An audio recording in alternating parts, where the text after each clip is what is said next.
malam hari ini, Ibu. Bapak Ibu yang telah hadir dan bergabung dalam Friday Night Talk PPHI yang keempat yang merupakan acara rutin yang diselenggarakan oleh Perkumpulan Indonesia atau Indonesia Halal Tourism Association. Nah, pada pertemuan yang keempat ini Bapak dan Ibu, episode yang keempat PPHI Friday Night Talk, kita akan membahas, kalau 3 sesi sebelumnya kita banyak membahas mengenai halal tourism di dalam negeri, dan malam hari ini kita sejenak melihat bagaimana perkembangan halal tourism di luar negeri bangkit kembali selepas pandemi ini. Perkenalkan, nama saya Noveri Maulana, Bapak dan Ibu, menjadi juga pada malam hari ini bagian komunikasi pemasaran. Nah, malam ini Bapak dan Ibu kita telah mengundang 3 orang narasumber kita. Ada Mr. Kanan dari Turki, juga nanti akan bergabung Mr. Laksman dari Dubai, dan juga nanti kita secara khusus nanti akan mengundang Pak Rahmat dari Direktur Kanomas Tour and Travel. Nah, Bapak dan Ibu. Namun sebelum kita memulai acara kita pada malam hari ini, marilah kita buka dengan membacakan Bismillahirrahmanirrahim. Bismillahirrahmanirrahim. Insyaallah acara kita diberi keberkahan Bapak dan Ibu, sesuai dengan semangat kita menyelenggarakan PPHI Friday Night Talk ini bertujuan untuk menebarkan semangat optimisme di antara pelaku usaha pariwisata dan juga pegiat pariwisata di Indonesia dan juga pegiat pariwisata ramah muslim di dunia pada khususnya Bapak dan Ibu. Terima kasih atas kehadiran Bapak dan Ibu. Sekali lagi saya ucapkan mitra dari PPHI, anggota PPHI, pengurus PPHI, DPD, DPP, semuanya mitra kita yang dari luar negeri, dan juga Bapak Ibu hadirin yang sudah hadir dan terus bertambah ini kami lihat di chat room-nya. Nah, mengawali hari malam kita pada malam hari ini Bapak dan Ibu, di acara kita saya ingin mengundang Ketua Umum PPHI untuk memberikan sambutan dan juga ucapan selamat datang buat para hadirin yang telah hadir. Kita masih menunggu 2 narasumber kita, masih proses masuk karena ada kendala teknis. Nanti 1 narasumber kita sudah hadir di dalam. Mr. Kanan, selamat malam. Mr. Kanan. Selamat malam. Atau di sini masih sore. Selamat sore di Turki, live dari Istanbul ya, Pak Kenan ya? Iya, di Istanbul masih sore, baru asar, baru menjadi asar di sini. Baru asar ya? Oke, that's good. Ya, nanti we keep the interesting story nanti ya, kita akan gali dengan Pak Kenan bagaimana daya tarik Turki di masa pandemi ini, pariwisatanya tetap bergeliat maju Bapak dan Ibu ya. Untuk itu, sebelum kita lanjut ke diskusi kita malam ini, Bapak dan Ibu, teman-teman hadirin semuanya, saya ingin mengundang Ketua PPHI, Bapak Rianto Sofyan. Kepada Pak Rianto, waktu dan tempat kami persilakan. Silakan Pak Rianto.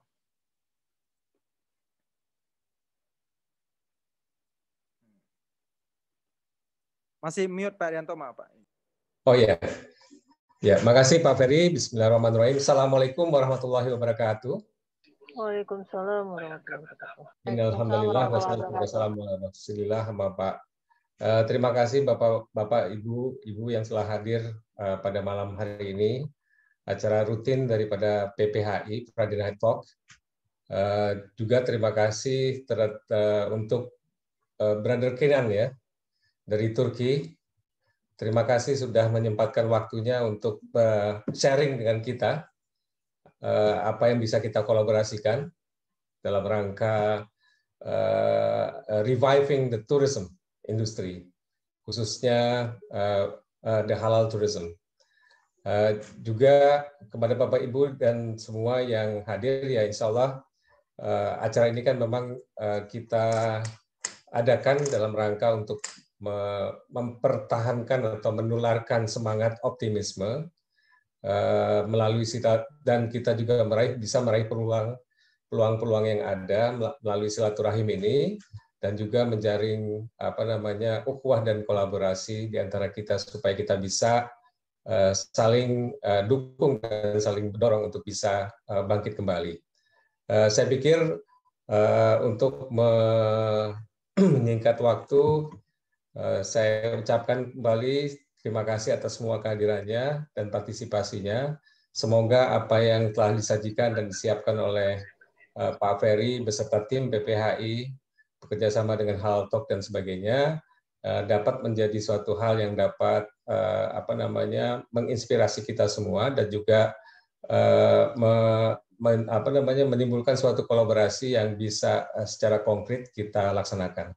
Demikian kami sampaikan. Wabillahi taufik wa hidayah. Assalamualaikum warahmatullahi wabarakatuh. Waalaikumsalam warahmatullahi wabarakatuh. Terima kasih Pak Rianto Sofyan, Ketua Umum PPHI. Benar sekali Pak Rianto bahwa acara malam hari ini diselenggarakan oleh PPHI, tentunya didukung oleh halaltalk.id, oleh PPM Sekolah Manajemen, oleh Kanomas Tour and Travel, dan juga dari Jupiter Destination Expert, Bapak dan Ibu. Terima kasih Pak Rianto Sofyan telah membuka acara kita pada malam hari ini. Baik Bapak dan Ibu, selanjutnya kita akan masuk pada sesi diskusi. Kita nanti akan juga banyak Bapak Ibu berdiskusi secara langsung dengan narasumber kita, Pak Kenan, Laksman juga nanti yang bergabung, dan juga Pak Dian Rahmat. Nah, untuk itu saya langsung mengundang pertama our dear speaker, live from Istanbul. Welcome, selamat datang, selamat sore waktu Istanbul, selamat malam waktu Jakarta, Pak Kenan. How are you, Pak Kenan? Terima kasih dan selamat malam di Indonesia. Assalamualaikum warahmatullahi wabarakatuh, Bapak Ibu. Waalaikumsalam. Baik, Pak Kenan, ini menarik. Ini langsung saja. We have about 1.5 hour to discuss nih Pak Kenan ya. To discuss about the trend of halal tourism baik di Indonesia dan juga di luar negeri. Nah, satu hal yang menarik adalah kita ingin mengetahui update from Turki. Nah, siapa yang tidak tahu Turki ya Pak Kenan ya? Turki sangat menarik. Saya baru 1 kali ke sana Pak. Baru di Istanbul aja, walking around Istanbul, going to Hagia Sophia yang kemarin ini begitu fenomenal. Kita beritanya sangat menarik ya. Berjalan-jalan di pusat kota Istanbul, dan itu sangat menarik. Apalagi kita mengenang bagaimana kejayaan Turki Utsmani dulu, dan menurut saya itu pengalaman luar biasa, dan ingin kembali lagi ke Turki, ingin terus kembali ke Turki, dan apalagi sekarang sudah kenal dengan Mr. Kenan, kan bisa kenal nanti kita jalan-jalan dengan Mr. Kenan di sana. Nah, yang menariknya adalah selama corona ini kemarin ini Pak Kenan ya. Nah, Turki adalah salah satu negara yang cukup berani. Cukup berani maksudnya membuka diri di tengah pandemi ini dan memberi kesempatan tentu dengan protokol-protokol kesehatan yang diterapkan juga. Dan kita ingin mengetahui bagaimana update-nya sekarang, Pak Kenan. Apakah sampai saat ini masih dibuka kita berwisata ke Turki, ataukah ada pembatasan, atau sebenarnya kita masih bisa? Dan besok pun kalau kita mau berangkat ke Turki masih bisa diterima. Bagaimana update-nya from Mr. Kenan nih? Silakan, Pak Kenan.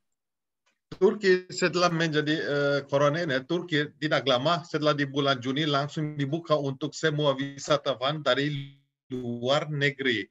Tetapi yang paling bagusnya saya bisa bilang, sebelum datang ke sini harus punya asuransi, ya. Karena asuransi meskipun ongkosnya tidak mahal, tetapi setelah tiba ke sini, kalau dapatnya corona di sini, lockdown ya, semua ongkosnya langsung bayarnya dari asuransi. Dan di rumah sakit kondisinya di sini di Turki itu masih bagus. Dan kenapa di Turki tidak takut? Karena rumah sakit kondisinya yang seperti saya bilang, untuk orang lokal itu semua ongkosnya free. Tetapi ongkosnya untuk wisatawan, kalau mereka punya asuransi, tidak usah khawatir. Semua uangnya mereka dapatnya kembali. Ya. Tetapi yang paling bagusnya sekarang di Turki itu apa? Sekarang ada peraturan yang baru lagi. Akhir minggu untuk orang lokal, mereka tidak boleh keluar dari rumahnya. Harus stay di home. Jadi anak-anaknya setelah menjadi jam 1 sampai ke jam 5 sore mereka boleh keluar. Jadi di dalamnya di kota biasanya itu langsung sepi. Atau ada peraturan yang baru lagi, di resto di dalamnya di kota, kita tidak boleh pakai atau boleh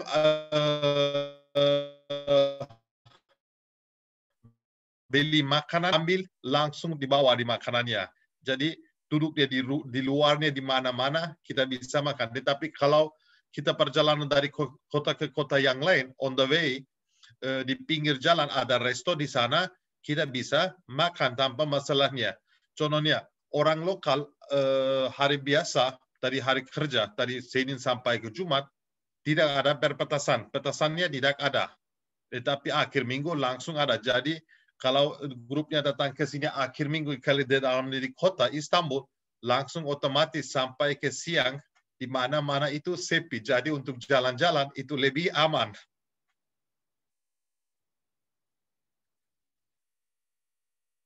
Jadi memang yang amannya adalah kita harus punya asuransi tuh buat jaga mitigasi risiko ya Pak Kenan Iya, ya. yang paling Tapi kalau bagusnya tapi kalau untuk perjalanan di sebelum sana datang ke sini harus punya asuransi. yes, ya.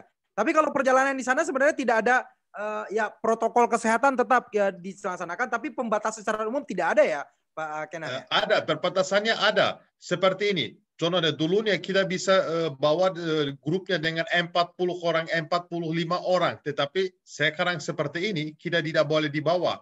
Karena biasanya kita dapatnya bisnya dengan kapasitasnya 45 orang. Dan di dalamnya hanya boleh duduknya di separuh dari kapasitasnya dari bis. Jadi itu sekitar 20 sampai ke 25 orang. Tergantung kalau itu keluarga, kalau itu istri suami, mereka boleh duduknya di dalamnya bis bersama. Kalau itu tidak keluarga, harus duduknya sendiri-sendiri di kursinya di dalamnya di bis. Jadi sekarang biasanya grupnya itu lebih kecil. Jadi untuk saya, untuk grup orang, untuk tamu-tamu, itu lebih gampang. Ya, ya tetap ada social distancing, ya itu kan standar protokol kesehatan, yes. Tapi lebih menariknya justru karena small group, I think the more experience that we can, I think that we can access, gitu ya Pak Kenan ya. Iya, kalau itu grupnya lebih kecil, saya bisa bantu lebih, bisa kerja lebih bagus karena bersatu-satunya hubungi dengan tamunya itu lebih gampang daripada atur grupnya yang besar. Mungkin yang tunggu di belakangnya mungkin dia tidak bisa mendengar dia suara saya, tetapi sekarang kalau itu grup kecil, otomatis dia lebih dekat ke saya. Yes, menarik nih Pak Kenan. Nah, di sini saya juga ingin menyapa kita sudah hadir our speaker juga, our second speaker Pak Kenan. Saya mau menyapa dulu ya Pak Kenan ya, our second speaker, Mr. Laksman. Good evening, Mr. Laksman. Good evening. Okay, Mr. Laksman. Okay, bisa dengar? Could you hear me clearly, Mr. Laksman? Yes, I can hear you. Okay. So this afternoon, so I just got information that you are currently live from where are you right now, Mr. Laksman? Supposed to be in Dubai, but right now I'm in India. Oh, di India. Jadi Bapak dan Ibu, Yes. Mr. Laksman nanti akan bercerita dengan kita tentang bagaimana perwisata Dubai. Tapi menariknya, Pak Laksman sekarang sedang berada di India. Okay. Which part of India you currently right now, Mr. Laksman? I'm in Mangalore, South India. Oh, South India. So is it a kind of a traveling or any business trip? No, actually, now tourism is a bit low in Dubai, so I thought of coming home for a while. So I'll be returning by first week of December. Oh, the 1st of December we return to Dubai. Dubai, yes. Yes. Okay, Mr. Laksman, there's the same question I will be delivering to you. That Mr. Kenan from Turkey is already sharing with us about the new style of tourism in Turkey, in Istanbul. That's we still consider about the social distancing, the health protocol from the COVID-19. So what about in Dubai, Mr. Laksman? And maybe later you can also tell us about the experience in India also. What do you think about the health protocol and this COVID stuff that we can consider about the tourism right now, Mr. Laksman? In Dubai, it's getting back to normal, although it's not fully normal. When the group arrives in Dubai airport, they have to first go through the swab test. Okay, and once the swab test is done, we will meet them outside the airport, and then we take them to the hotel wherever they booked. Okay, and then they have to wait up to 24 hours till the result is out. Till then, they cannot go out of the hotel. They have to stay in the hotel because they have to quarantine themselves in the hotel. Once the result is out, and then they can they are free to go around in Dubai. Okay, that's interesting. I want to make it clear again, Mr. Laksman. So in Dubai, it needs swab test, not just rapid test. Swab test, yes, swab test. Swab test. So once we get a swab test in the airport, we go directly to the hotel and wait for 1 day at least. until wait till they give you the result. You have to wait. It takes up to 24 hours. Within 24 hours, you'll get your result. If your result is negative, then you are free to move around in Dubai. But if your result is positive, then you have to move to the quarantine facilities. Yes. So for the isolation. Yes, at your own expense. Okay. Yes. So is it possible if we do our swab test from Indonesia? So we got a result from Indonesian swab test and we bring it to Dubai. Isn't it possible? You can do, but Dubai will do their own swab test, which is free anyway. So yeah. Oh, it's free anyway in the airport. Yes. Okay. Baik, so I need to translate for our participant, Pak Laksman. Sure. Jadi Bapak dan Ibu, Pak Laksman bercerita bahwa ketika kita datang ke Dubai, wajib dilakukan swab test. Itu swab testnya dilakukan di bandara dan itu free, diberikan oleh pemerintah Dubai. Jadi kalaupun kita swab test dari Indonesia, kita sampai ke Dubai pun kita juga nanti akan diminta swab test lagi. Di airport langsung di swab test oleh pemerintah Dubai. Nanti kita langsung dibawa ke hotel, harus karantina dulu 1 hari sambil menunggu hasil swab testnya, Bapak dan Ibu. Itu informasi from Dubai. So what about di Turkey, Mr. Kenan? Saya dengar itu cukup rapid test bisa ya, Mr. Kenan ya? Can you share with us? Di Turki pada saat mau pulang, Indonesia yang Anda tahu mintanya bukan swabnya, kita kasih di sini PCR testnya.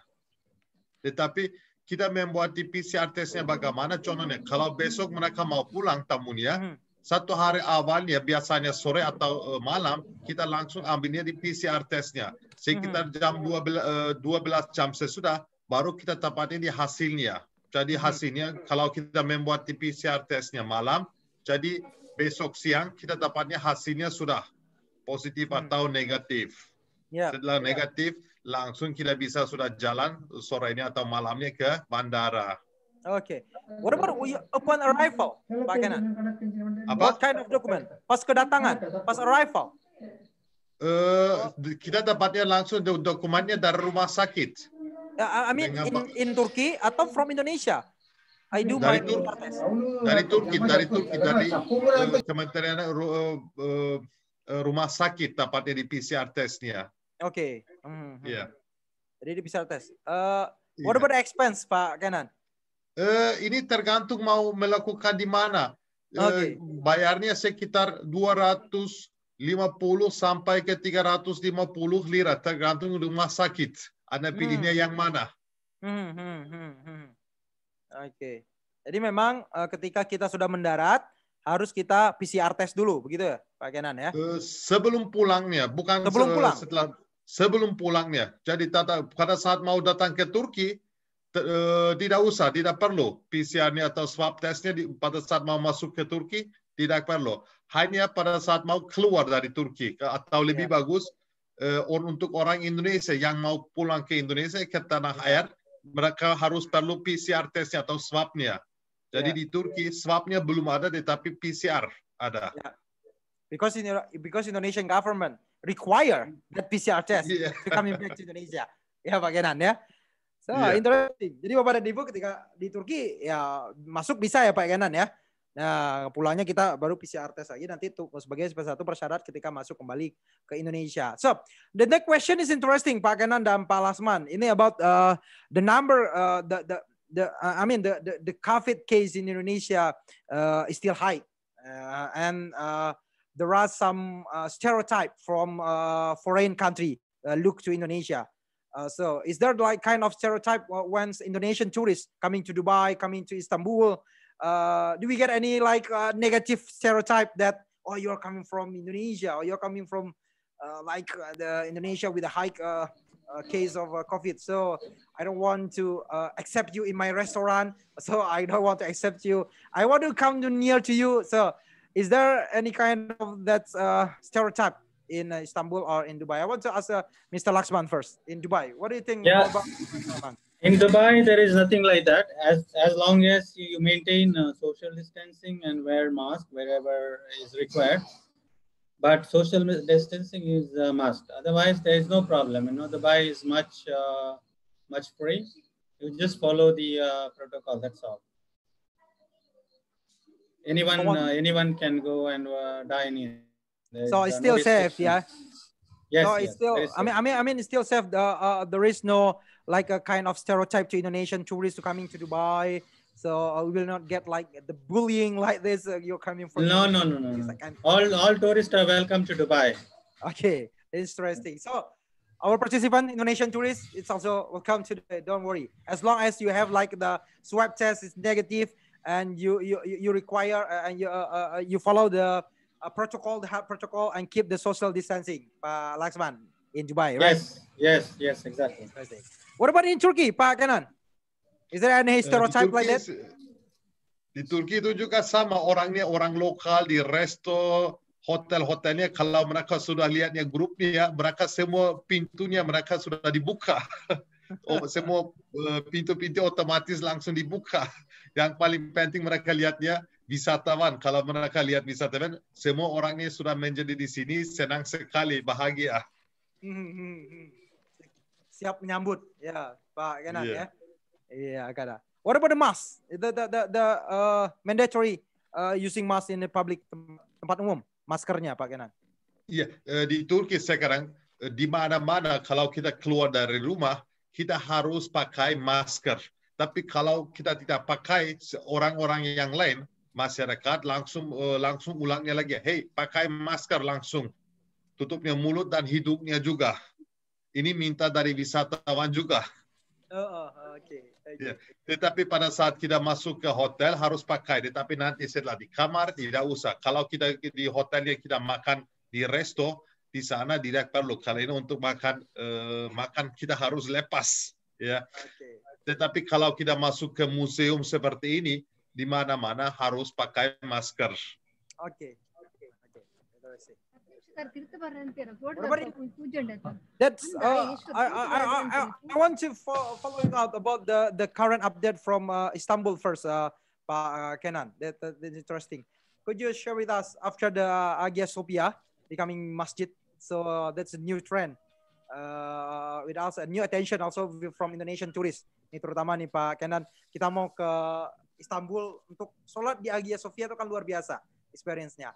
Nah, bisa cerita nggak Pak Kenan bagaimana perkembangannya sekarang? Kalau kemarin kan kita coming to Hagia Sophia, just walking and looking around, but right now we can do salat in Hagia Sophia. So, what are the new ambiences about that, Pak Kenan?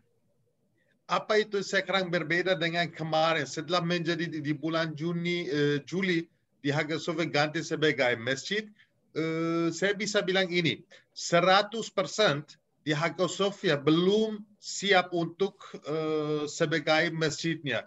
Tetapi contohnya, kemarin dengan sepatu kita langsung bisa masuk kemana-mana. Tetapi sekarang kita masuk dengan sepatu di dalamnya di masjid sampai ke narthex kedua, di bagian kedua. Tetapi dengan sepatu ke tempat utama yang untuk bisa sholat di sana kita langsung harus lepas di sepatunya. Dan nanti di sana di sebelah kanan kiri di depan pintunya ada lemari. Jadi sepatu kita langsung taruh ke sana. Tetapi contohnya untuk sholat bagian di atasnya di lantai kedua ke sana belum bisa naik ke atas. Karena ini belum tutupnya di lantai dengan karpet atau di bagian di tempat utama yang di dalamnya di sebelah kiri juga belum siap, belum tutupnya dengan karpet. Ya, atau nanti kalau setelah pakai sebagai masjid di dalamnya di Hagia Sophia di yang paling di depan di kupe yang seperempat di bawahnya dari apsisnya dulunya ada di mozaiknya di gambar-gambar dari Bunda Maria dan Yesus Kristus. Ini sekarang sudah tutupnya dengan kain yang putih. Tetapi kalau lihatnya dari sebelah kanan kiri dari pojoknya di mozaiknya masih sedikit kelihatan. Tapi di mozaiknya yang di luarnya, di narthex kedua, atau di pintu di atasnya dari gerbangnya, dari Hagia Sophia, ini masih kelihatan, ini belum ditutup. Karena di sana kita tidak pakai untuk sholat. Jadi saya bisa bilang, ada bagian yang pakai untuk sholat, ada bagian yang belum pakai untuk sholat. Mungkin sampai 100% menjadi masjid, masih ada beberapa bulan. Tetapi setiap hari 5 kali pakai untuk sholat. Tapi yang paling terkenalnya imam dan muezzin Manakah itu juga di masjidnya di Hagia Sophia. But is it possible for us if you do salat in that? I mean, bisa, masih bisa setiap waktu. Kalau itu waktu sholat subuh, zuhur, asar, di dalamnya di Hagia Sophia itu selalu ramai, banyak orang lokal masih mau sholat di sana. So maybe itu yang membuat masyarakat Indonesia salah satunya menarik Pak Kenan, mungkin ingin merasakan the ambience. Ya. Iya. Kalau dulu mungkin kita sholat di Blue Mosque ya, di seberangnya. Saya kira Blue Mosque itu kosong. Karena udah pindah. Semua orangnya mampir ke Hagia Sophia, pindah ke sana. Seperti zaman Kesultanan Utsmani. Karena Kesultanan Utsmani, Hagia Sophia pakai sebagai masjid utama, tidak di Masjid Biru. So that's experience. I mean, more people want to travel to Istanbul to experience that new experience right now, Pak Kenan. Kalau dulu orang traveling ke Istanbul kan sholatnya di Blue Mosque, ya kita jalan-jalannya Hagia Sophia. Kan we can feeling the ambience from the Turki Utsmani. Tapi ini juga tidak usah dilupa. Masih ada di Istana Topkapi, di peninggalan dari nabi-nabi. Semua itu jaga di dalamnya di Istana Topkapi. Yes, luar biasa. Tapi orangnya bilang, oh Kenan, ini asli atau palsu? Mereka bilang, oh Kenan ini palsu ya. Tetapi bukan palsu, ini semua barang-barangnya dari nabi-nabi itu semua asli.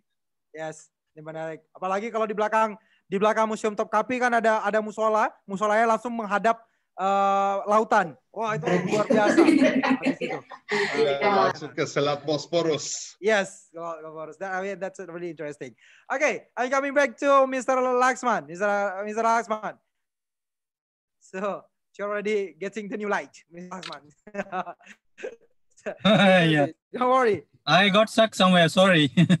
It's okay. It's okay.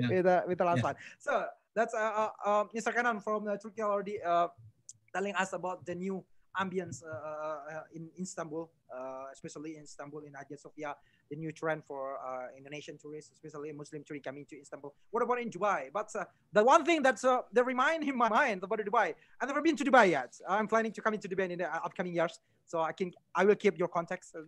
So the interesting one is Dubai is expensive. What you can tell about it for us, for Indonesian tourists, Mr. Laxman? What you can assure to us about the money, the value for money we spend for that? It's a mindset, expensive, but compared to Turkey, yes, it's expensive. But otherwise, especially now, it's not very expensive. Could you give that comparison about the how much money that we need to prepare to coming to Dubai to experience that really great? I mean, that's a value for money. I experienced that.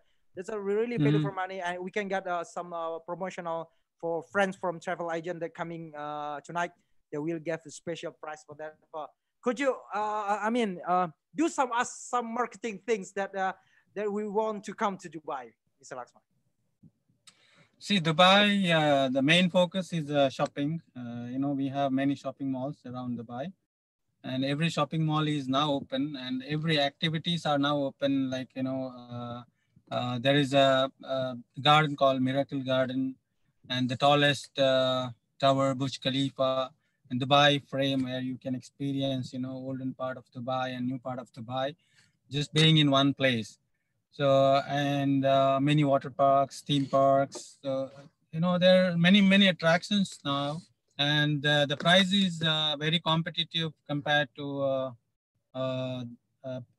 pre-corona. Everybody has some kind of discount. The hotels are having discounts, and almost everything is normal, but the price is still quite low. So the most, for me, Mr. Laxman, the most, my intention coming to Dubai about the desert trip. That's a really interesting. In Dubai. Yeah, you should come. You should come and experience. Yes, that's really interesting. The desert trip, and have like with the car in the desert, and have like night walk, looking through the stars with the last one. Yes, that's the most visited site is the desert safari. The drive on the dunes, which is the adventurous tour. It's a half-day tour, starts around 3 o'clock. We come back around 9 p.m., which includes the desert drive and the entertainment in the campsite, the belly dance, tandoor dance, and fire dance. It's all-inclusive package in the desert. Itu Kak, yes, Jadi Bapak dan Ibu, ya, Mr. Lomem cerita ya, salah satu yang menarik Kak, hal atau tidaknya tentang perjalanan ke Dubai itu kan hanya perspektif bahwa value for money yang kita bayarkan ketika kita datang ke Dubai itu kan experience kita dapatkan ya itu setimpal dengan biaya yang kita keluarkan. Dan salah satu yang menarik adalah bagaimana safari di gurun. Nah ini kan pengalaman luar biasa Bapak dan Ibu.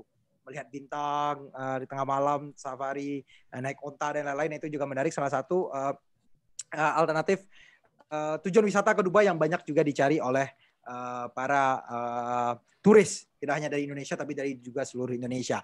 Pak Kenan dan Pak Laksman, Pak Kenan, we have Ibu Pak Rosada Ramli nih, Ibu atau Bapak, mohon maaf nih Pak ya, yang baru pulang dari Turki Pak, dan tour guide-nya adalah Pak Kenan katanya. Really appreciate about it Pak Kenan, dan want to go back again. Pak Kenan nih, biasa deh Pak Kenan ya. Harus kembali lagi nih ke Pak Kenan. Gimana Pak Kenan? Why we should go back again to Turkey? Saya di sini, saya sudah tunggu. Saya selalu siap. Jadi saya siap. Jadi saya tidak bisa ke Indonesia. Saya mau ke Indonesia, tetapi selalu saya sibuk di sini. Yep. Selalu ada tamu mau mampir ke sini. Ya. Tapi the questionnya Pak Kenan, why should we go back again to Turkey? I mean, this is not enough just once. Ya. Mungkin mereka belum puas karena mungkin mereka datang ke sini 6 hari, 7 hari. Jadi belum bisa menikmati. Karena pada saat dia datang ke sini, kita tidak hanya di Istanbul. Karena kita keliling di Istanbul 1, 2 hari, 3 hari lagi. Tetapi nanti kita masih punya di kota-kota yang lain seperti di Ankara, di Kapadokia, di barat Turki, di Efesus, di kota kuno Efesus, di kota Bursa, dari Kesultanan Utsmani yang pakai sebagai ibu kota. Jadi belum cukup 8 hari atau 7 hari. Jadi mereka mau lagi untuk menikmati di Turki.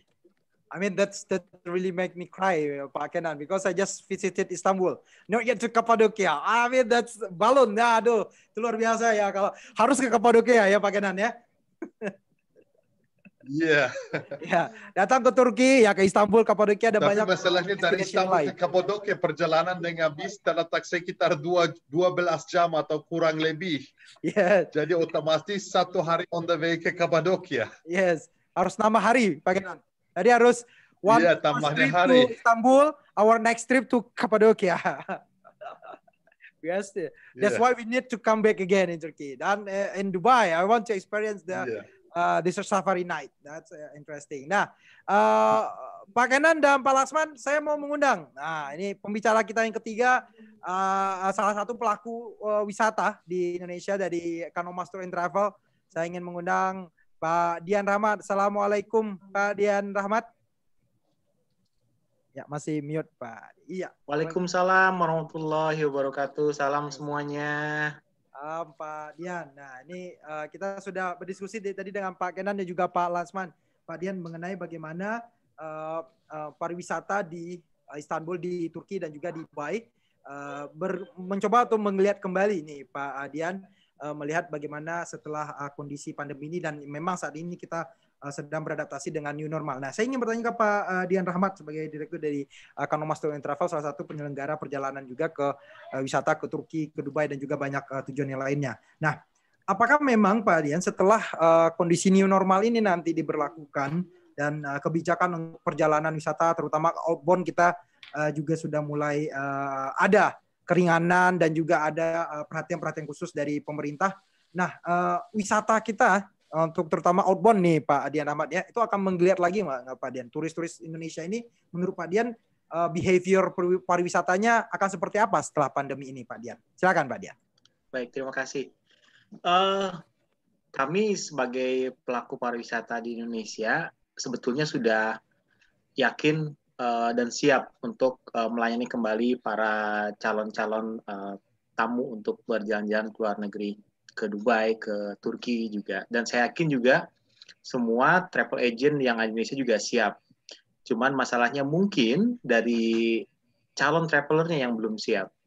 Masih banyak aturan-aturan yang mungkin menurut mereka masih diragukan. Dan mungkin juga keduanya adalah setelah pandemi yang lama ini, ya karena tidak langsung juga banyak budget-budget yang harusnya dikeluarkan untuk berjalan-jalan ke luar negeri atau berjalan dalam negeri, tapi harus dipergunakan untuk kebutuhan sehari-hari, mungkin karena perusahaannya tidak jalan atau mungkin ada beberapa juga yang kena pemotongan penghasilan setiap bulannya. Itu mungkin yang saya lihat saat ini ya. Tapi secara kesiapan, kami travel agent sudah sangat siap.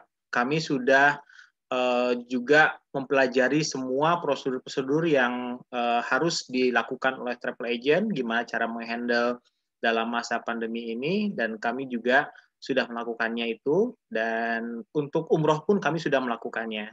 Jadi secara kesiapan kami sebagai travel agent kami siap untuk melayani para calon traveler.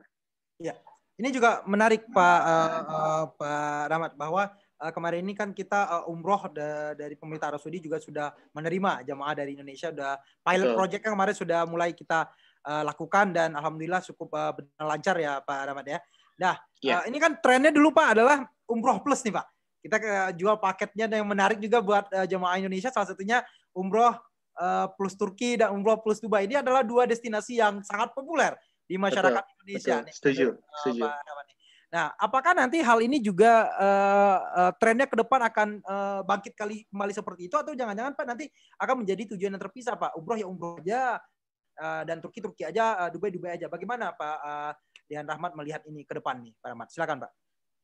Baik, saat ini saya melihat saat ini ya, sebelum new normal nanti ke depannya kalau sudah ada vaksin atau segala macam, itu saya lihat masih akan terpisah antara Turki dengan umroh, karena melihat dari aturan yang diberlakukan seperti PCR untuk masuk Saudi harus maksimum 72 jam, kemudian akan ada karantina juga. Jadi kemungkinan, karena aturan yang masuk umroh dengan aturan yang masuk Istanbul itu sangat berbeda. Istanbul insya Allah dengan bebas kita bisa masuk ke sana.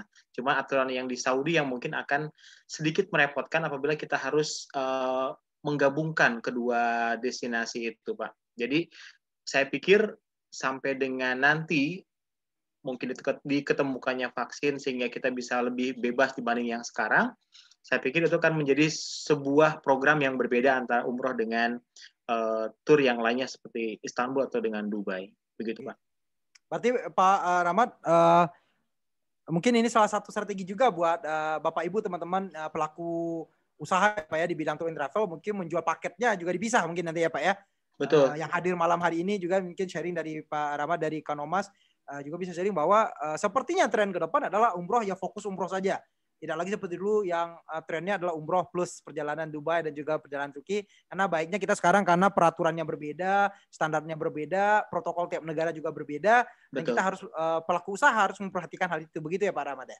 Betul, betul sekali Pak. Ya, baik. Terima kasih Pak Rahmat. Saya ingin kembali mengundang Pak Kenan. Ini the next question, it's topic about the business nih Pak Kenan ya. We know that COVID ini kan cukup berdampak bagi pelaku usaha, bagi pebisnis, the businessman in tourism, like restoran, tour and travel, dan lain-lain. Nah, bagaimana Pak Kenan melihatnya para pelaku usaha di Turki, Pak, dalam survive di tengah pandemi ini? Apa yang mereka lakukan? What kind of innovation that maybe you can share with us that can also inspire us from Indonesia, pelaku usaha di Indonesia, Pak Kenan? Could you share with us, Pak Kenan? Bisa ulang lagi tadi, suaranya hilang. Agak hilang Pak Kenan ya. Nah, dia berbicara mengenai ini Pak Kenan, mengenai bisnis perspektif. How the Turkish tourism business survive in this COVID, Pak Kenan. Mungkin Pak Kenan bisa share dengan para pelaku usaha di Indonesia, bagaimana inovasi, bagaimana mereka bisa survive dan bisa bangkit kembali di tengah corona ini, Pak Kenan. Kalau saya perbandingan ini dengan kemarin di Turki tahun ini dengan COVID-nya itu kurang bagus. Tetapi setiap waktu, setiap bulan ini menjadi lebih bagus, lebih nyaman.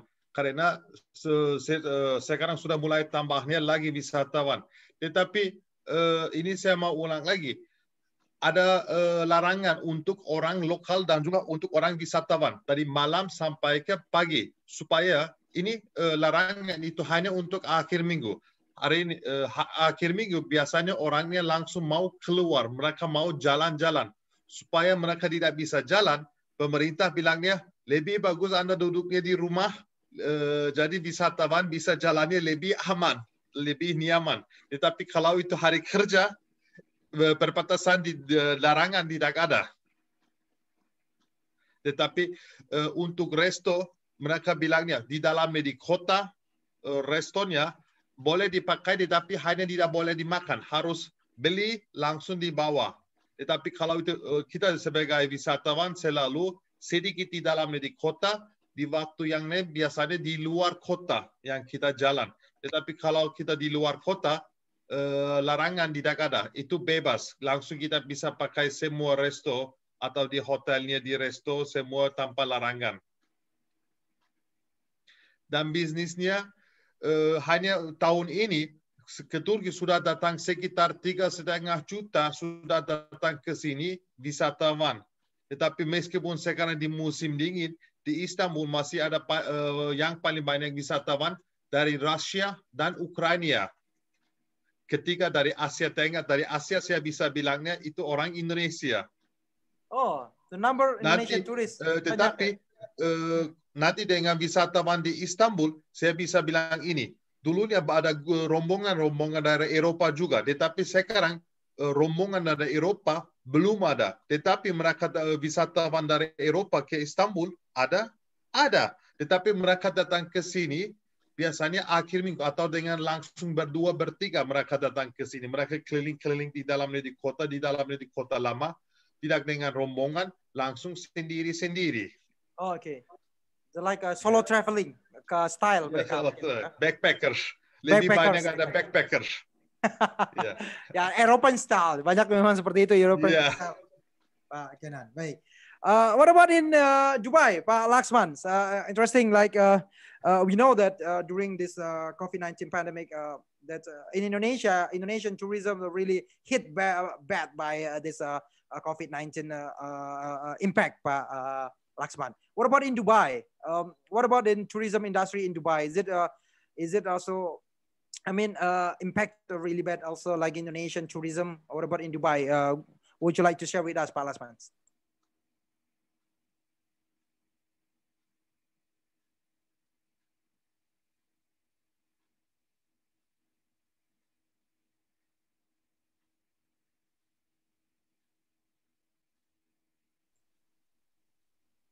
I think your signal quite ini Pak Laksman agak lagging.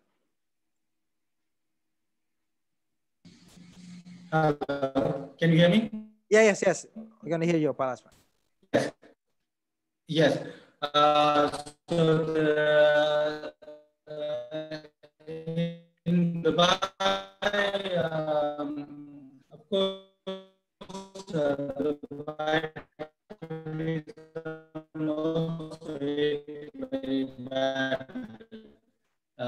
Many hotels they closed temporarily. Some hotels they closed till next September, and some hotels have just opened in November. So there are not many tourists coming into Dubai right now.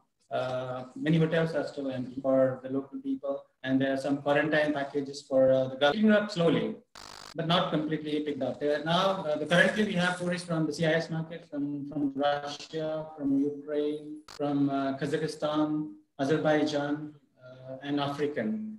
But no tourists from Asian countries yet. Okay, there are no Asian tourists coming to Dubai, but I want to make sure again, clarify again, Mr. Laksman. Is it Dubai is already open for tourists? Because some information that we have that for the next tourist next 6 months bank statement and invitation coming to Dubai? The question from Ibu Yeni Erika. So is it really opening for tourists right now, Dubai, Pak Laksman?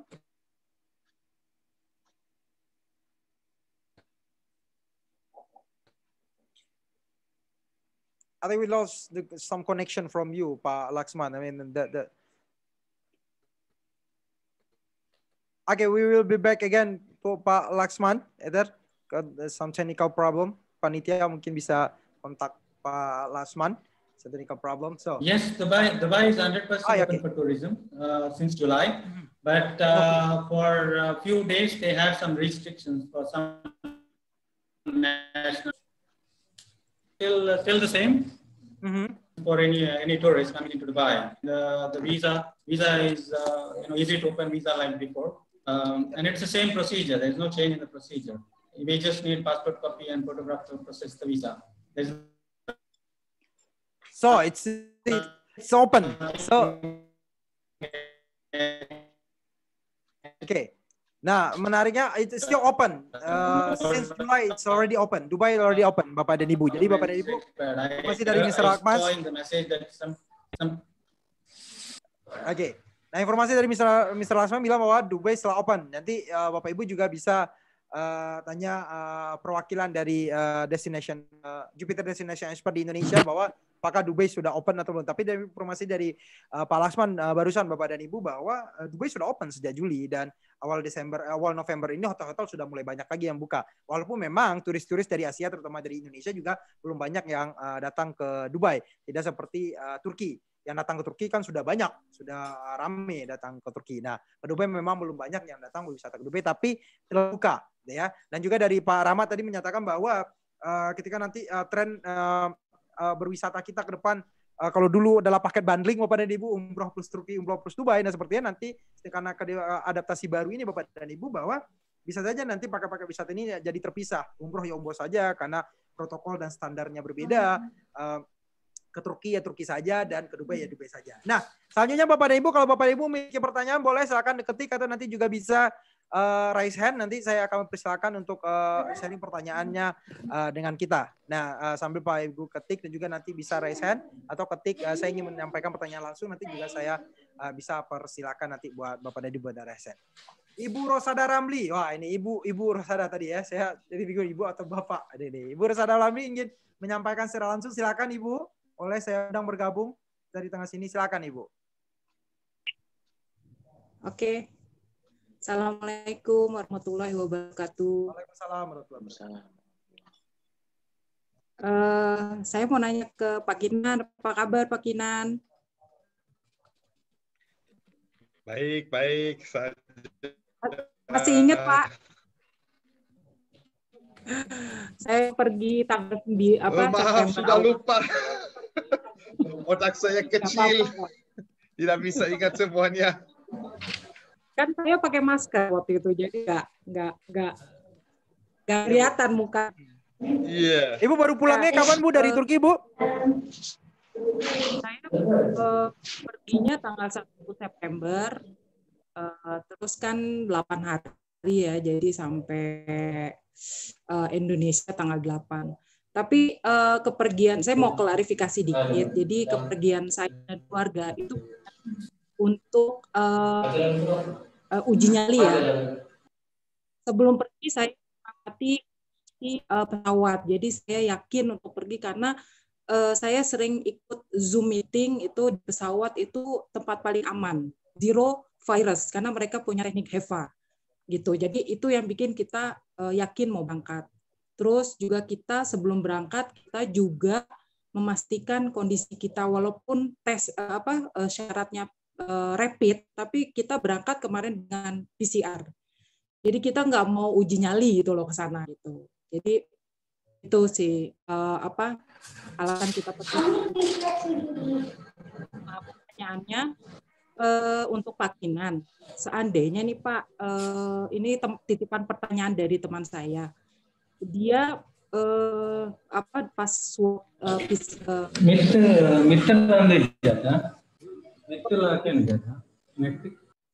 itu kan mau pulang kan ke Indonesia. Nah, itu apa yang terjadi, apa yang akan dilakukan selanjutnya. Sedangkan visanya dia sendiri kan misalnya diberikan sama Turki itu sampai berangkat tanggal 1, visanya sampai tanggal 10.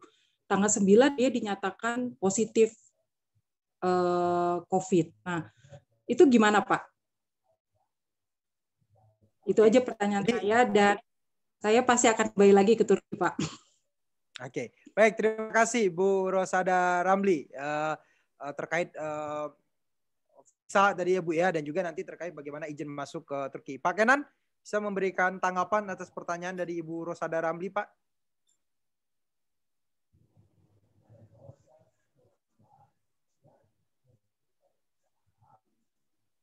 Halo Pak Kenan, si monitor Pak Kenan. Ya. Ya. Tadi prosesnya dengan visanya di sini, kalau karena orang Indonesia pada saat mereka datang ke sini, mereka ambilnya visa untuk selama 1 bulan. Ya. Jadi itu 30 hari.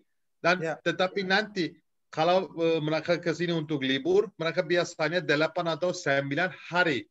Jadi mereka masih punya 20 hari sampai bisa pulang. Dengan visanya tidak masalah. Tetapi kalau mereka tiba-tiba mereka dapatnya di COVID-nya yang positif, mereka tidak bisa pulang. Jadi selama di sini, kalau mereka masih tinggalnya 20 hari, tetapi ini belum dijadi. Tetapi kalau terjadi sesuatu yang ini, langsung hubungi dengan KBRI atau dengan KJRI, Kedutaan Indonesia, atau di Istanbul, di KJRI Istanbul. Nanti mereka langsung otomatis mereka akan bantu. Bantu gitu ya Pak Kenan ya. Nah, ini kalau dari perspektif tour travel gimana Pak Dian? Ini menarik ya Pak Dian. Kalau kasusnya terjadi misal seperti ini, kan kita berjalan menggunakan agen travel tertentu Pak. Kalau terjadi ini positif, kan izin visa kita mungkin 1 bulan dan kita harus dirawat dan lain-lain. Apa yang bisa diberikan pelayanan dari tour and travel sendiri Pak? Dari kenyamanan konsumen juga nih menurut Pak Dian. Gimana Pak Dian? Bisa sharing dengan kita Pak? Baik, sebenarnya kasus ini juga pernah kita alami juga ya Pak ya. Jadi ada yang pas pulang di swab di sana itu ternyata positif. Tapi alhamdulillah karena kami juga di cover oleh asuransi, jadi kemarin itu sempat di karantina di rumah sakit selama 2 minggu dan itu di cover sama asuransi. Jadi kita tetap mengutamakan kenyamanan untuk para customer kita juga Pak. Jadi kita berikan keamanan dan kenyamanan dengan kita lindungi mereka dengan asuransi. Jadi nggak terlalu khawatir lah gitu. Kalau persoalan visa bagaimana Pak? Apakah misalnya kalau agen travelnya dari sini bisa membantu atau memang dari misalnya Pak Kenan tour guide yang di sana yang langsung mengarahkan ke kedutaan atau konjen Pak? Gimana Pak? Visa gimana maksudnya Pak? Maaf. Kalau visa misalnya kan visanya izinnya cuma 30 hari Pak. Dan kita nanti di karantina kan lebih 30 hari misalnya Pak ya. Oh gitu. Nah, itu, bagaimana kita dari tour travel bisa memberikan pendampingan juga begitu Pak? Oh baik, kalau itu mungkin bisa itu kan kalau visa Turki agak lebih mudah Pak ya. Jadi kita bisa apply untuk extend dengan online. Atau mungkin kita minta bantuan juga ke tour operator untuk menguruskan Pak. Jadi kalau kita misalnya berangkat dengan Pak Dian nih dari Kanomas, bisa dibantu juga dari awal dalam pengurusan visa dan lain. Pokoknya tinggal terima beres gitu ya Pak? Iya Pak, insya Allah begitu Pak. Insya Allah terima beres. Dari sana aja juga sudah ada tour guide-nya seperti Pak Kenan juga yang siap menyambut. Jadi Bapak Ibu yang mau berangkat,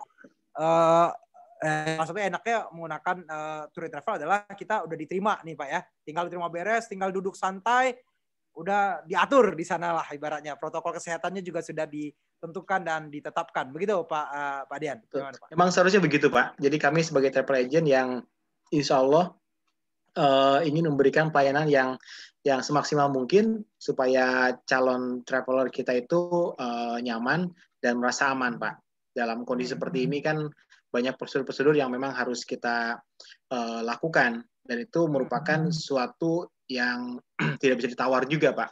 Jadi apapun yang akan terjadi, insya Allah kita sudah siapkan dengan layanan-layanan yang mungkin bisa membantu mereka supaya tidak merasa kecewa atau mungkin merasa terganggu perjalanannya Pak. Begitu. Oke. Nah ini pertanyaan $1.000 nih Pak Dian. Ya, pertanyaan pertanyaan kunci nih Pak buat kita umum nih dan juga Bapak Ibu travel agent yang hadir di sini. Pak, kalau di kondisi sekarang kan apakah biaya traveling itu jauh lebih mahal atau jangan-jangan ada program-program diskon khusus nih Pak buat kami nih yang orang-orang umum nih Pak mau traveling kita ke Dubai, ke Turki, yang lain-lain kata tadi sudah disampaikan menariknya Dubai, menariknya Turki oleh narasumber kita. Nah dari perspektif Pak Dian, salah satu pelaku tour and travel dan juga Bapak Ibu yang lain hadir malam ini nih, boleh nanti silakan ditulis di chat juga gambarannya Pak, apakah lebih mahal atau justru ada program diskon kira-kira Pak Dian? Baik, khusus Turki sebenarnya ini murah Pak ya jadinya ya, karena tour operator Turki juga memberikan harga-harga yang bagus, harga-harga yang banyak promonya, kemudian juga dari maskapai juga memberikan promo-promo yang bagus, dan kalaupun mungkin ada kenaikan, yaitu sebenarnya kenaikan dikarenakan adanya penambahan-penambahan yang merupakan prosedur Pak, yang sebelumnya memang tidak ada, sekarang jadi ada, seperti PCR. Itu kan asalnya tidak ada, sekarang jadi ada. Dan nilainya juga lumayan. Kemudian harus membayarkan asuransi yang mengcover COVID. Nah itu juga sama. Itu dulunya nggak ada, sekarang nggak ada. Mungkin itu aja sih Pak, kalau untuk yang tur Turki Pak ya, atau mungkin tur Dubai seperti itu. Lebih ke harga sih hampir sama dan mungkin lebih murah saat ini Pak. Cuman kesannya agak nambah karena ada penambahan yang sebelumnya tidak ada Pak. Iya. Jadi penambahannya justru bukan kenaikan harga ya Pak ya, tapi kenaikan harga, tambahan layanan gitu. Betul. Harga justru cenderung turun. Kenapa? Karena maskapai memberikan diskon, tour agent, land operatornya juga memberikan diskon dan relatif justru kalau dibanding harga dengan situasi yang dulu seperti sebelum COVID justru mungkin cenderung lebih murah mungkin kalau saya lihat secara sekilas, karena ada waktu itu saya melihat ada promo juga dari beberapa teman-teman travel agent ya, harganya justru belasan juta gitu ya Pak ya, yang biasanya 20 juta atas ini udah belasan, dan kita naik Turkish Airlines gitu. Nah waktu itu saya naik Turkish Airlines yang udah tiketnya aja itu udah 8 jutaan gitu ya Pak ya. Nah, apalagi kita 8 hari di sana gitu. Menurut saya itu harganya yang sangat affordable dan menarik nih. Silakan Bapak Ibu kalau yang ada di sini, Bapak Ibu tour and travel, pelaku travel, kalau ingin langsung sebut harga silakan lakukan di chat Bapak Ibu ya. Mana tahu ada peserta kita hadir di sini, boleh langsung tuliskan di chat. Mana tahu Bapak Ibu yang hadir pada malam hari ini, kita ada 65 orang yang tertarik minat, boleh langsung tuliskan nomor kontak Bapak Ibu. Langsung Pak Dian dari Kanomas, dan juga saya lihat teman-teman dari Kanomas juga banyak hadir ya Pak ya. Boleh silakan di chat ya Bapak Ibu ya. Boleh yang mau promo harga, Bapak Ibu tour and travel semuanya silakan dilakukan di chat. Baik, Pak Kenan, saya ingin mengundang kembali Pak Kenan. Masih monitor Pak Kenan? Suara saya agak ini. Nih Pak Kenan, masih ada yang ingin perlu diyakinkan nih Pak Kenan. Banyak simpang siur informasi katanya Pak. Salah satunya Ibu dari Neni Zubaida Pak. Katanya Turki membatasi kembali Pak. Perlu diyakinkan lagi Pak Kenan nih Pak. Banyak informasi ke COVID naik kembali di Turki dan akan ada pembatasan. Bagaimana informasinya sekarang? Pak Kenan mungkin bisa ditekankan kembali Pak informasi terbaru. Sekarang baru sedikit COVID-nya sudah mulai naik lagi. Tetapi supaya tidak bisa naik lagi, dari pemerintah Turki ada larangan langsung. Tetapi ini larangan biasanya laku akhir minggu yang seperti saya tadi bilangnya. Masyarakat tidak bisa makan di resto atau mereka mall-mall yang seperti ini setelah menjadi jam 8 malam langsung otomatis semua harus tutup, atau di resto tidak bisa makan. Tetapi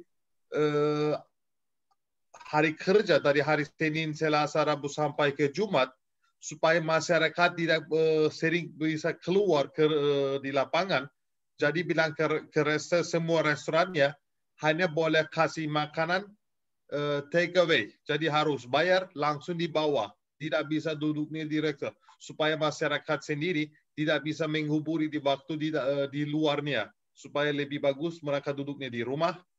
Bilangnya ada larangan untuk orang masyarakat sendiri, tetapi untuk wisatawan akhir minggu ada sedikit perbatasan, tetapi ini hanya pada saat mau masuk ke di dalamnya di kota.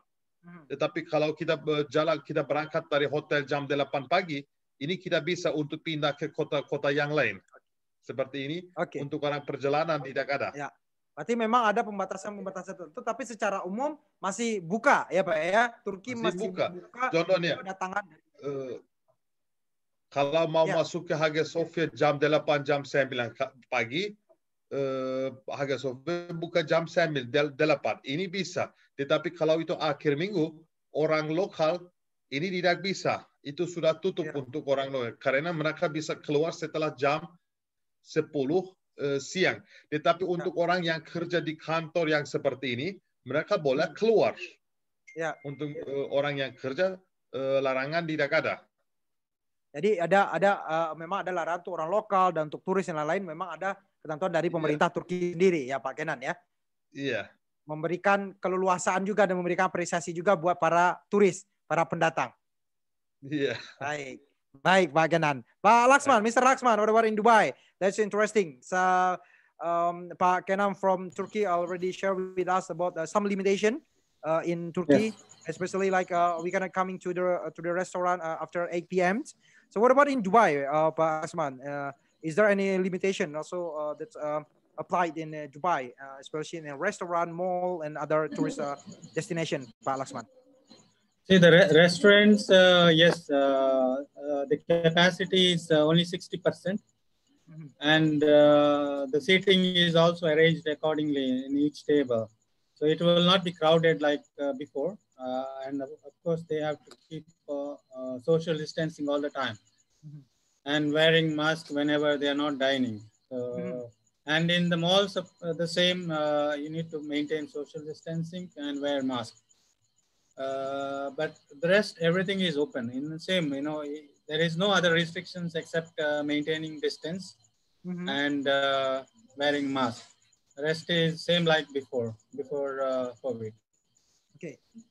So the limitation only social distancing, but the operational hour in Dubai, like a restaurant and mall, still open like the usual time. Yeah, it's open as usual. There is no timings. Okay.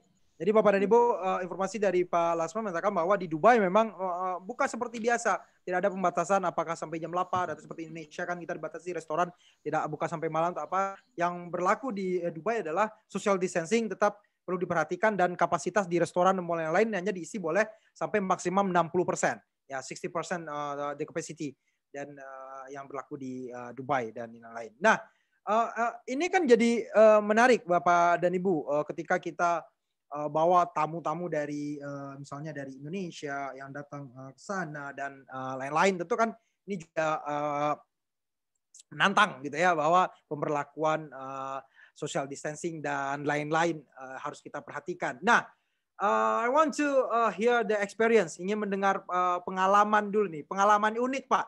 Saya serius-serius bahas protokol kesehatan dari tadi. Saya ingin membawa pengalaman unik. Mungkin dari Pak Dian pertama ada pengalaman unik nggak?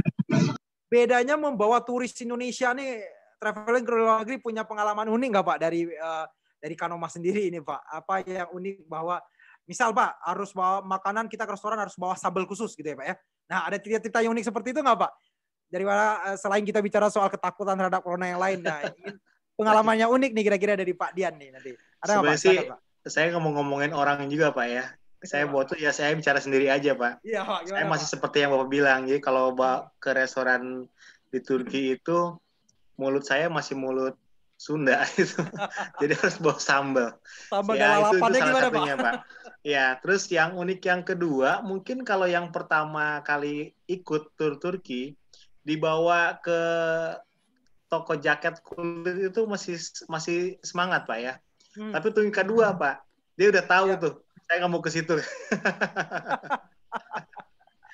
Ini bercanda aja ya, tapi ini kadang-kadang begitu. Makanya kami punya menyiasati program Pak untuk berikutnya. Kami bikin satu program yang khusus, memang isinya itu lebih ke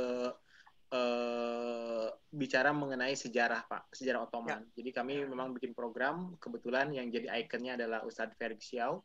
Jadi kami khusus untuk yang program ini adalah benar-benar minus belanja, nggak ada belanja sama sekali Pak programnya. Ini full untuk menceritakan kebesaran dari Ottoman. Jadi kita punya temanya itu adalah Ottoman Heritage. Gitu. Dan kebetulan ya seperti kita tahu juga Ustadz Ferik Xiao adalah salah satu orang Indonesia yang sangat paham dengan sejarah Turki, terutama untuk sejarahnya Ottoman Pak. Jadi itu beberapa hal yang menarik. Saya bukan orang sih, tapi saya sendiri yang saya ceritain, Pak. Jadi yang unik Iya, mungkin Pak. saya, Pak. Nah ini kan dia salah satu yang menariknya adalah Pak buat antisipasi, Pak. Kita bukan mau bicara aib nih Pak ya, tapi antisipasi Pak. Ketika kita datang ke Turki, apa yang kita percaya? Buat saya pribadi salah satu memang itu Pak, sambal. Ketika saya datang ke sana dan saya lupa masukin di kantong Pak, sambalnya itu ya kita makan kan dikasih tomat, dikasih daging yang baklava, ya Pak ya. Nah itu kan ya apalagi kalau saya lidah Padang nih Pak ya. Nah, lidah Padang kan lidah pedesnya, kalau lidah Sunda kan sambal cobeknya juga harus ada gitu ya Pak ya buat kita. Nah ini kan justru ini jadi pengalaman luar biasa Pak ketika kita mendatangi budaya baru, tempat baru, dan ini yang perlu kita rasakan pengalaman ini menurut Pak Dian. Nah apakah misalnya dari agen travel sendiri Pak memberi tahu informasi-informasi seperti itu sebelum perjalanan buat kami para turis-turis yang awam nih misalnya Pak? Baik, kami pasti Pak, kami melakukan semacam pencarian informasi ya. Pertama mengenai suhu udara yang di sana Pak, yang pada saat akan kita datangi Pak. Kemudian juga itu kemudian kita kasih tips juga Pak, karena kan perjalanan Turki itu kebanyakan kita jalan Pak ya. Kami akan informasikan untuk membawa sepatu yang nyaman Pak. Jangan ke sana tuh pakai sepatu yang kayak sepatu kulit gitu kan, yang mungkin yang kurang nyaman. Jadi lebih baik kita sarankan ke mereka untuk menggunakan sepatu yang nyaman untuk perjalanan yang lumayan jauh gitu Pak. Kemudian juga kami berikan informasi-informasi mengenai trip kemana aja yang kita jalani, dan biasanya kami juga memberikan sedikit informasi mengenai sejarah di sana Pak. Jadi pada saat mereka mengikuti turnya itu, pas guide juga sedang menceritakan sedikit mengenai sejarahnya, mereka sudah punya gambaran Pak mengenai kebesaran-kebesaran dan kejayaan Turki pada masanya Pak. Karena buat saya orang Muslim itu pergi ke Turki itu merupakan kebanggaan sendiri Pak. Jadi kita bisa merasakan kejayaan Muslim pada waktu itu yang sangat hebat dan ada di daerah Eropa, di wilayah Eropa, dan itu merupakan kebanggaan juga buat saya, dan saya yakin juga nanti untuk para traveler juga apabila bisa kita menggugahkan cerita-cerita itu, mereka juga akan merasakan hal yang sama Pak. Iya, karena kan buat traveling itu Pak kan kita mencari experience ya Pak ya. Kita akan mengeluarkan duit kan mencari experience yang memang tujuan kita untuk seperti itu, untuk having a good experience ke sana. Nah ini menarik. Nah saya izin beranjak sebentar, Pak Laksman. I want to invite you to Dubai, Pak. Have you ever experienced, guiding Indonesian tourists coming to Dubai, Pak Laksman? The previous. You mean recently? Yeah. No, I mean previous time, maybe before. Yes. Maybe before COVID, you have like the tourism. The traveling style from every culture may be different, ya Pak Laksman ya. So, or you have like an experience with Indonesian tourists, Pak Laksman. I mean, the unique experience that we can maybe that's experience for us, like for us for lesson for our next trip when we coming to Dubai, Pak Laksman. It's like that Indonesian people like spicy food, like Indian people also like spicy food, the kind of this. What do you have like a kind of experience that maybe could be a lesson for us for coming to Dubai, Pak Laksman? Yeah, Indonesian mostly like to eat the Indonesian food. So we usually book Indonesian restaurants, and also the international and the Chinese, which is mostly used for Indonesian groups. And the Indonesian tourists, they like to shop in shopping malls like, the Dubai Mall, Mall of the Emirates. So, they sometimes skip the tour to Abu Dhabi and they just shop in Dubai. They are shopping craze people, Indonesian. They love to shop in Dubai because, every brand is available in Dubai shopping malls. Okay. Baik, Bapak Ibu lovers as well. Yes, Bapak dan Ibu, Pak Laksman cerita bahwa turis Indonesia yang menarik apa? Suka belanja, ya Pak ya. Really love to shop ya Pak ya. Jadi kalau dibilang ternyata di Dubai mahal atau apa, ternyata turis Indonesia lebih suka juga belanja di Dubai ya Pak ya. Kami to Dubai Mall dan kami suka belanja, kami to Burj Khalifa mungkin suka belanja. Dan ini juga menarik bahwa menandakan bahwa memang belanja barang branded di Dubai itu juga sangat menarik, pengalaman luar biasa. Dan Pak Laksman, I just got information that happy birthday to you Pak Laksman. Like you have like the dinner together. Pak Lasman. Happy birthday, Dad. So, thank you Pak Lasman for joining with us tonight. Dan ternyata Bapak Ibu, Pak Lasman ini lagi sedang ulang tahun, mau makan malam sama keluarganya. Dan demi kita, beliau sempat sharing dulu. Ya, habis ini mau makan malam bersama keluarga, Pak Lasman ya. Happy birthday and thank you for joining us, Pak Lasman. Enjoy the dinner with the family. Greeting for us from Indonesia and see you soon in Dubai, Pak Laksman. Yeah, see you soon in Dubai or in Indonesia. Or in Indonesia. Thank you. Selamat malam. All right, thank you. Good night from the good night. Jakarta, Pak. Bye. Baik, bye. Baik, saya lanjut ke Pak Kenan. Ya, Pak Kenan. Ini pertanyaan yang sama juga tadi Pak Kenan. Saya bertanya ke Pak Dian dan juga Pak Lasman bahwa setiap orang, setiap budaya kan memiliki keunikan tersendiri nih Pak Kenan. Apalagi Pak Kenan sudah pengalaman sekali membawa turis Indonesia di Turki. Nah, salah satunya adalah soal makanan ya Pak Kenan ya. Orang Indonesia tidak bisa makan tanpa sambal. Nah, ini hal-hal yang unik. Nah, ada nggak pengalaman lain Pak Kenan yang pernah Pak Kenan alami? Dan ini juga penting diperhatikan oleh orang Indonesia ketika datang ke Turki. Gitu Pak Kenan. Dan mungkin jadi pelajaran buat kami. Silakan Pak Kenan. Yang saya bisa bilang untuk orang Indonesia, pada saat mereka mau datang ke sini, makanannya di Indonesia, makanan di sini paling berbeda. Biasanya orang Indonesia mereka suka makanan dengan sambal. Tetapi makanan di sini biasanya kita lebih makan tawar atau asing. Ya, jadi kalau mereka mau makan di sini yang enak-enaknya, lebih bagus kadang-kadang bawa sambal-sambal dari Indonesia yang mereka suka. Tetapi kalau mereka mau bilangnya, oh saya mau langsung dapat rasa dari orang Turki lidahnya sendiri, jadi tidak usah. Tetapi kadang-kadang itu susah. Nanti yang paling susah itu apa? Orang Indonesia mereka sangat suka nasi. Tetapi di sini kita tidak punya nasi biasa. Nasi di sini kita memasak juga sedikit berbeda. Kita pada saat mau memasak nasinya, kita tambahnya minyak zaitun, mentega, garam, baru kita memasak ini. Jadi nasinya rasanya itu juga beda. Karena di Turki makan utama itu apa? Itu roti. Jadi pada saat kita dapatnya makan, awalnya selalu ada supnya. Sup ini kita biasanya langsung pakai roti untuk menjadi kenyang. Tetapi nanti untuk orang Indonesia apa itu aneh? Kita sering makan sebagai makanan pembuka seperti saladnya. Salad, tomat, timun, seperti ini. Yang tambahnya dengan minyak zaitun. Jadi orang-orang Indonesia setelah beberapa hari saya sudah langsung mereka bilangnya ke saya, Kenan, selalu di mana-mana kita dapatnya salad. Kita bukan sapi. Ini makanan untuk binatang, untuk hewan, bukan untuk orang Indonesia. Tetapi kita makan ini untuk kesehatan. Karena sayur-sayuran itu sangat sehat. Tetapi yang paling penting kalau tambahnya dengan minyak zaitun. Ini kita sangat supaya mereka bisa pulang ke Indonesia sehat, kita kasihnya salad. Iya, jadi terbiasa. Kita pulang ke Indonesia sudah terbiasa makan salad, ya Pak ya? Iya. Pak Dian aja makan salad karena orang Sunda suka lalapan, Pak. Betul.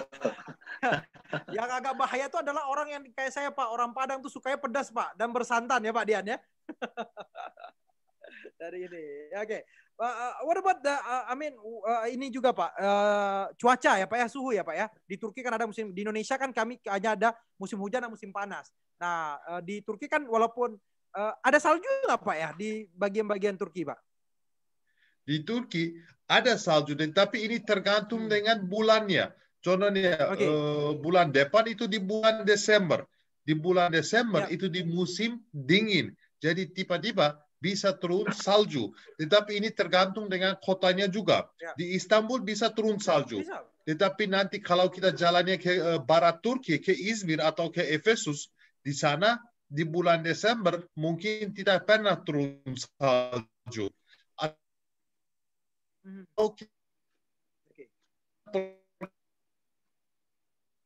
Ke Kapadokia, ke Ankara, turun tiba-tiba salju. Karena di Turki ada 4 musim. Musim dingin yang sekarang baru-baru mulai di Desember. Setelah di musim dingin ada di musim semi.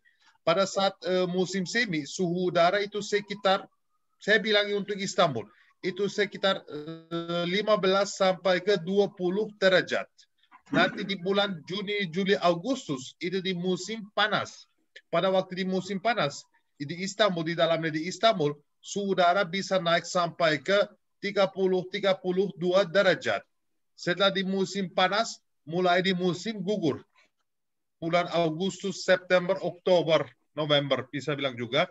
Dan itu suhu udara sama seperti di musim semi. Tetapi pada saat di musim gugur, sering bisa turun hujan. Tetapi pada saat masuk di musim dingin di Istanbul, suhu udara bisa turun. Biasanya itu di Istanbul 5 derajat. Tetapi tiba-tiba malamnya bisa turun sampai ke -1, -2 derajat. Tapi kalau kita pergi di Kapadokia, pada saat contohnya banyak orang Indonesia mau ke Kapadokia untuk naik balon udara. Pada saat kita mau naik balon udara di musim dingin, suhu udara itu pasti minus derajat. Kadang-kadang bisa turun sampai ke -10 derajatnya. Ya. Berarti memang harus kita persiapkan ya Pak ya.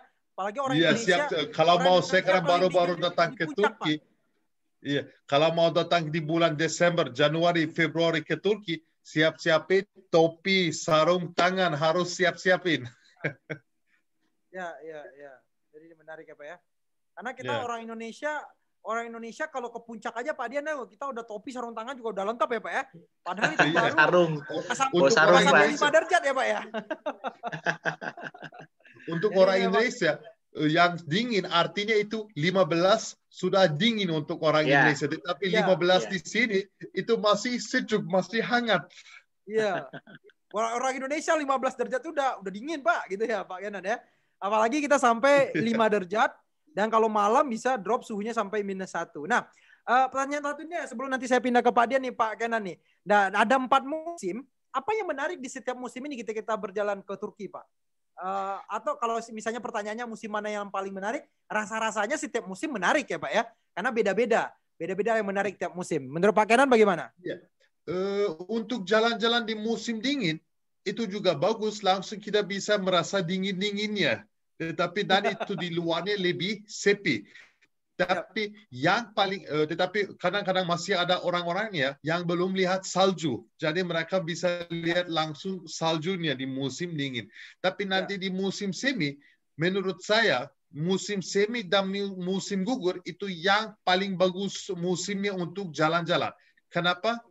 Pada saat di musim ini tidak panas, tidak dingin. Jadi untuk jalan-jalan di luar di lapangan itu sangat bagus. Tanpa bisa berkeringat atau tanpa kita kedinginan, kita bisa jalan-jalan di luarnya. Nanti contohnya musim semi di Turki itu juga terkenal dengan bunga tulipnya. Langsung di bulan April kita bisa lihat di bunga tulip. Tapi nanti di bulan di musim panas biasanya orang lokal wisatawan lebih pergi ke libur untuk ke pantai karena dan itu susah untuk jalan-jalan di dalamnya di kota. Ya, baik. Jadi memang beda-beda menarik ya Pak ya kalau musim dingin. Kalau saya bilang di musim panasnya di Turkinya yang sudah di Istanbul itu sekitar 28-29 derajat, untuk saya itu sudah panas. Tetapi untuk orang Indonesia itu biasa. Sejuk. 28 itu sejuk Pak Kenan. Panas buat kami 35 Pak. Di Jakarta aja kita gitu ya Pak Dian ya. Jadi kalau ke musim panas kita ke Turki, mungkin buat orang Indonesia itu tidak panas gitu ya Pak Kenan ya. Di puncak. Ya, puncak baik. Baik Pak Dian, kalau dari pengalaman Kanuma sendiri Pak, kapan kira-kira peak seasonnya Pak buat orang datang ke Turki ini Pak? Dari kan banyak sekali rombongan yang Pak Dian bawa ke Turki Pak. Kira-kira ramenya itu kapan Pak? Dan menurut pandangan Pak Dian itu best season untuk traveling ke Turki itu kapan Pak? Dari perspektif Pak Dian nih Pak Dian. Kalau kami sendiri sih mengalami itu setahun 2 kali Pak kebanyakan ya. Di bulan Desember pada saat liburan sekolah dan liburan tahun baru, liburan Natal juga. Sama pas tulip Pak, akhir Maret dan sampai dengan pertengahan April lah. Itu saatnya orang pada pergi ke Turki karena Desember momennya orang yang ingin merasakan dinginnya Turki, ingin lihat salju kan. Nah, Maret April orang yang ingin ngelihat tulip, indahnya tulip di Turki seperti apa. Itu sih Pak yang kami alami selama ini setahun 2 kali Pak. Jadi memang itu peak seasonnya, dan memang itu ada karakteristik masing-masing ya Pak ya, ketika Desember kita lebih merasakan dingin, karena memang buat orang Indonesia sensasi liburan dingin itu kan beda ya Pak ya. Nah, beda. Karena ya kita tadi dingin itu 15 derajat buat kita, ternyata yang kelihatan dingin 5 derajat dan di bawah 1 derajat itu ya, kalau selama ini kan kita pegang freezer, kulkas aja berasa itu aja dinginnya gitu ya. Nah, buat orang Indonesia kan ingin sekali merasakan salju gitu Pak. Nah yang menariknya adalah ketika kita datang ke Turki dan ada beberapa daerah yang ada saljunya, dan menariknya apa? Kita mencari makanan halal itu gampang, itu fokus buat kita ya Pak ya.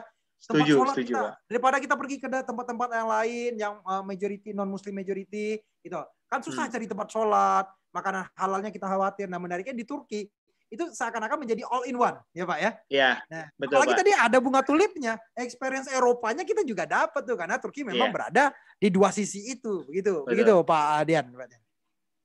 Baik, ini menarik. Baik Bapak dan Ibu, kita masih ada waktu lebih kurang 10 menit lagi. Kalau ada yang ingin bertanya, silakan raise hand atau cek di chat juga boleh. Kita masih ada waktu 10 menit terakhir sebelum nanti kita tutup.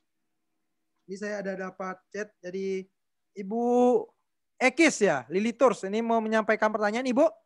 Ingin saya undang, boleh?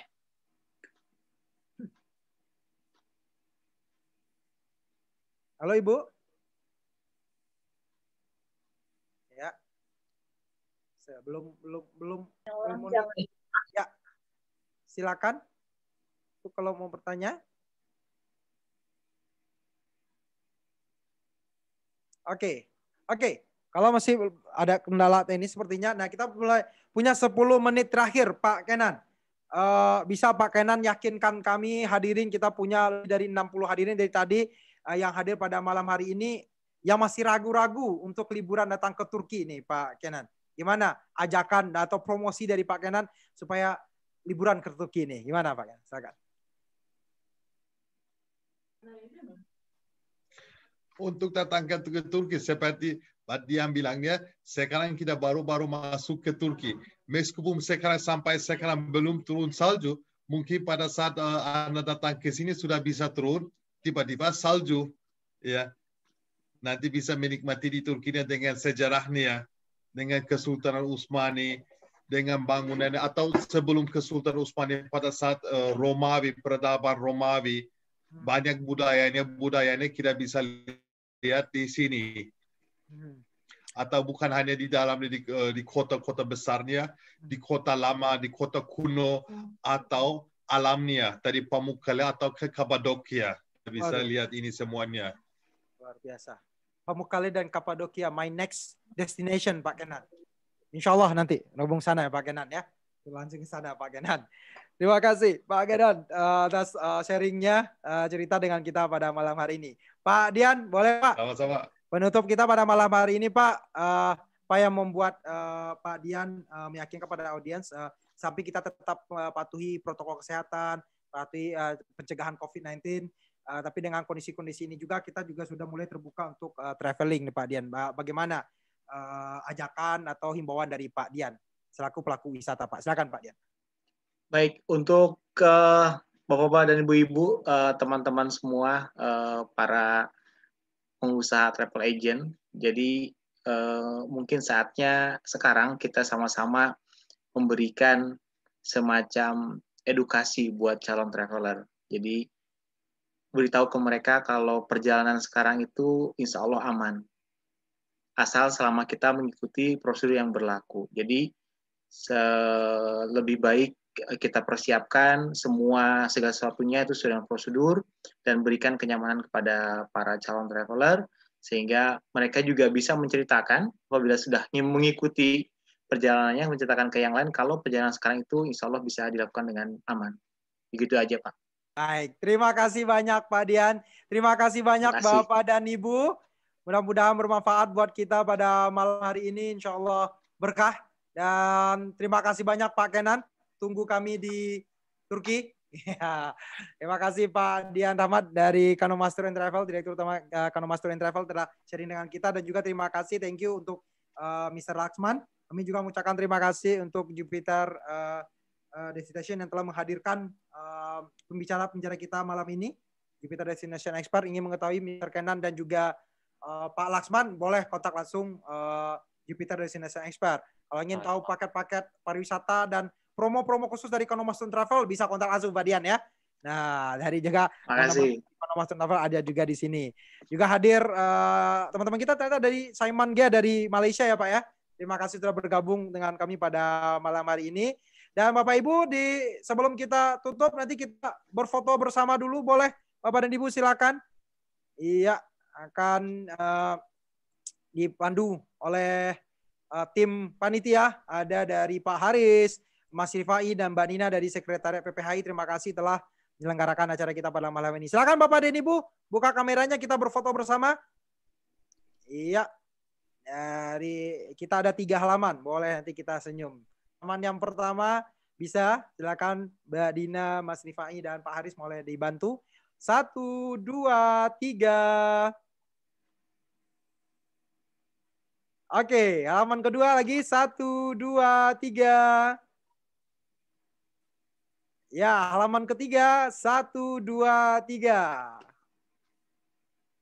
Ya, terima kasih Bapak dan Ibu. Singkat untuk penutup sesi kita pada malam hari ini, tepat pada pukul 9 malam. Pak Haryanto, saya ingin mengundang Pak Haryanto untuk menutup acara kita pada malam hari ini. Ketua PPHI Pak Haryanto. Silakan Pak. Ya, makasih Pak Ferry, Bapak dan Ibu sekalian. Alhamdulillah kita sudah selesai berdiskusi pada malam ini. Yang mungkin kita bisa ambil hikmahnya, paling tidak apa yang sudah saya amati, bahwa kita tetap harus belajar di Turki nih. Turki itu populasinya 80 juta, tetapi wisatawannya 34 juta. Ya, dan kemudian selain daripada itu, kalau Indonesia populasinya 250 juta, wisatawannya cuma 16 juta, wisatawan mancanegara. Selain itu, yang paling penting adalah pada waktu pandemi ini, Turki itu nomor 1 yang pertama langsung melejit. Dia sampai dengan bulan ini aja sudah mendapatkan sekitar 16 juta wisatawan mancanegara datang. Jadi udah setengahnya, ya. Dan kita ketahui juga waktu lagi Indonesia Halal Tourism Summit itu halalbooking.com udah sama omsetnya seperti tahun lalu di bulan Oktober tahun ini, ya. Itu kenapa? Karena memang Turki membuka, karena pasarnya halalbooking.com itu banyak membawa wisatawan Eropa yang Muslim di Antalya, ke resort-resort yang di Antalya. Dan kalau kita lihat di sini bagaimana Turki gigihnya, kuncinya adalah tetap istilahnya apa ya, ikhtiar dengan sebaik-baiknya, tetap menjaga protokol kesehatan, tetapi juga inovasi serta daya juang yang kuat yang perlu kita contoh, sehingga Turki jika dibandingkan dengan Dubai, Turki jauh lebih cepat melesatnya dibandingkan dengan destinasi-destinasi wisata yang lainnya. Jadi saya pikir perlu kita dalami dan kemudian kita juga tiru apa yang memang baik dan bisa kita laksanakan juga untuk Indonesia. Demikian mungkin Pak Ferry, terima kasih. Sekali lagi kami ucapkan semoga kita tetap semangat semua dan juga sehat sehingga kita bisa maju dan bangkit bersama. Terima kasih. Assalamualaikum warahmatullahi wabarakatuh. Waalaikumsalam warahmatullahi wabarakatuh.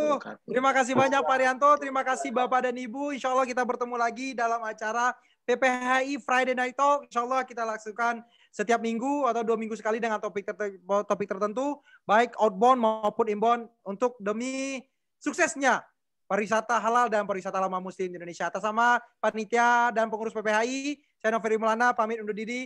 Wabillahi taufiq wal hidayah. Assalamualaikum warahmatullahi wabarakatuh. Waalaikumsalam warahmatullahi wabarakatuh. Terima kasih. Terima kasih. Sehat selalu buat semua. Waalaikumsalam. Ketemu lagi.